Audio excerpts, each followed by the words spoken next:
நிச்சயதார்த்தத்துக்கு எல்லா ஏற்பாடும் பண்ணிட்டேன் சம்பந்தியம்மா. சாப்பாடு ஹோட்டல்ல சொல்லிருக்கேன், கரெக்ட் டயத்துக்கு கொண்டு வந்துருவாங்க. வாழைமரத்துக்கு சொல்லியாச்சு, மாலைக்கு சொல்லியாச்சு, மை செட்டு மட்டும் தான் பாக்கி. நீங்க ஓகேன்னு சொன்னா கச்சேரியை வச்சு அசத்தி போடுவேன். ஐயோ, அதெல்லாம் எதுக்கு சம்பந்தி? எனக்கு என்னன்னா, என் பொண்ணு நிச்சயதார்த்தத்தை பார்த்து இந்த ஊரே மூக்கு மேல வரல வைக்கணும். இந்த வீரபாண்டியன் நிச்சயதார்த்தத்தை இவ்வளவு அழகா பண்ணானா கல்யாணத்தை இவ்வளவு பிரமாதமா பண்ணுவான்னு நினைக்கணும். 2 நாளா இவர் தூங்கவே இல்ல. சொந்தக்காரங்க தெரிஞ்சவங்க எல்லாருக்கும் போன் பண்ணி சொல்லிக்கிட்டே இருந்தாரு. சொந்தக்காரங்க அருமை தெரியாம இருந்துட்டே சம்பந்தியம்மா. பொண்ணுக்கு கல்யாணம் வந்தா தானே புத்தி வருது. என்ன பண்ண சொல்றீங்க? எல்லாரும் அப்படிதான்ப்பா. நீ ஃபீல் பண்ணிக்கிட்டு இருக்காத. எல்லா வேலையும் விட்டுட்டு நாங்க அப்படியே ஓடி வந்தோம்ல. நாங்க பாட்டுக்கு பேசிக்கிட்டே இருக்கோம், நீங்க வந்த விஷயத்தையும் சொல்லலையே சம்பந்தியம்மா.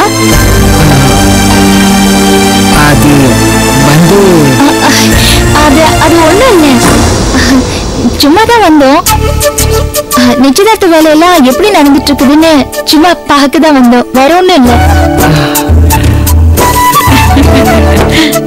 கவலையே படாதீங்க. நிச்சயதார்த்தத்தை நல்லபடியா நடத்தி உங்ககிட்ட பாராட்டு வாங்காம விட மாட்டான் இந்த வீரபாண்டியன். அசத்திபுரம் பாருங்க. வாமா, நல்லா இருக்கியா? நல்லா இருக்கேன். என்ன கண்ணெல்லாம் சவந்திருக்கு, சரியா தூங்கலையா? இல்ல. என்னது தூங்கலையா? உன்னதான் கேக்குறேன். இல்லங்க, விருந்தாளிங்க எல்லாம் வந்திருக்காங்க இல்லையா, எல்லாரும் கூட பேசிட்டே இருந்தா. விடிஞ்சா நிச்சயதார்த்தம் இல்லையா, அதான் கொஞ்சம் டென்ஷனா இருக்கா. அப்படியம்மா, சரிங்க சம்பந்தி, நாங்க கிளம்புறோம். இருந்து சாப்பிட்டு போங்களேன். ஐயோ, அதெல்லாம் சாப்பிட்டு போங்க. நாளைக்கு நிச்சயதார்த்தம், சாப்பிட்டு தானே போறோம். இவ்வளவு தூரம் வந்திருக்கீங்க, சாப்பிட்டு போலாமே. இருக்கட்டும் சாந்தா. No formalities. நாளைக்கு போயிட்டு வரேங்க.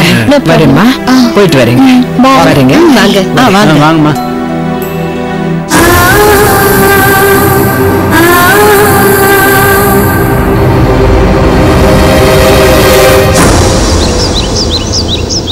சரிங்க சம்பந்தியம்மா. நீங்க போய் வேலையை பாருங்க. சரி,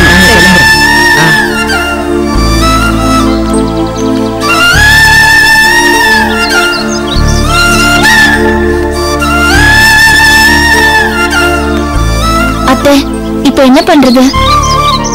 அதான் எனக்கும் புரியல ரஞ்சினி. இப்படி சொந்தக்காரங்க எல்லாம் வந்து உட்கார்ந்துருப்பாங்கன்னு நினைச்சு கூட பாக்கல.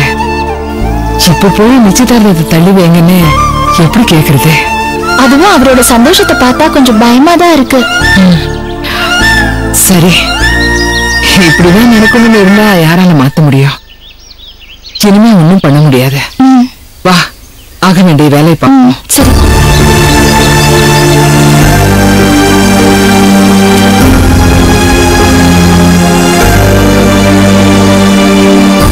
தாராமு, வாங்க. நீ அண்ணா வரல?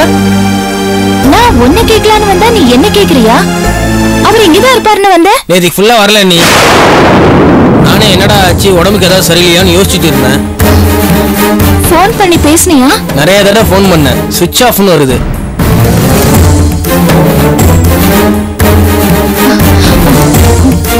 எங்கேயாவது போகும்போது உன்கிட்ட ஏதாவது சொல்லிட்டு போனாரா?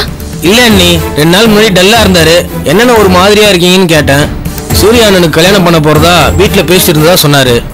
இது சந்தோஷப்பட வேண்டிய விஷயம் தானே, இதுக்கு போய் ஏன் டல்லா இருக்கீங்கன்னு கேட்டேன். பணம் என்ன தோட்டத்துல காய்க்குன்னு சொன்னாரு. சரி, மூடோட்டா இருக்காரு போலன்னு நானும் அதோட பேசாம விட்டுட்டேன். சரி, அவரை தேடி யாராவது இங்க வந்தாங்களா? அண்ணனை பார்க்க யார் வர போறாங்க? சரக்கு எடுத்துட்டு வர லாரிக்காரன் தான் கேட்டான், மத்தபடி வேற யாரும் வரல.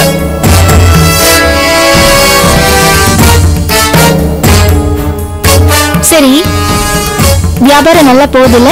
வழக்கம் போலதான். நீ யாராவது வந்து அவரை பத்தி விசாரிச்சா எனக்கு உடனே போன் பண்ணு. சரிங்க நீ. அவர் வந்தாருன்னா உடனே வீட்டுக்கு வர சொல்லு. சரிங்க நீ.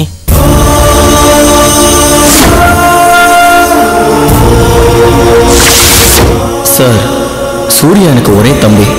அவன் கல்யாணத்தை எந்த குறையும் இல்லாமல் நடத்தணும்னு நான் ஆசைப்படுறேன். ஃபினான்ஷியலி நான் இப்போ ரெடி ஆகிறதுக்கு கொஞ்சம் டைம் தேவை. அவங்களே நிச்சயதார்த்த செலவு பார்த்துக்கிறேன்னு சொல்றாங்க. நீ பெரிய எவ்வளோ ஆட்டம்? அதெல்லாம் வேண்டாம், நாங்க தான் பண்ணுவோம்னு சொன்னா என்ன அர்த்தம்?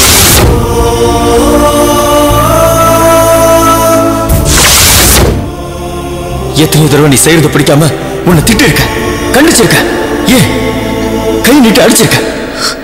ஆனா சத்தியமா மனசார உன்னை வெறுத்தது இல்லடி.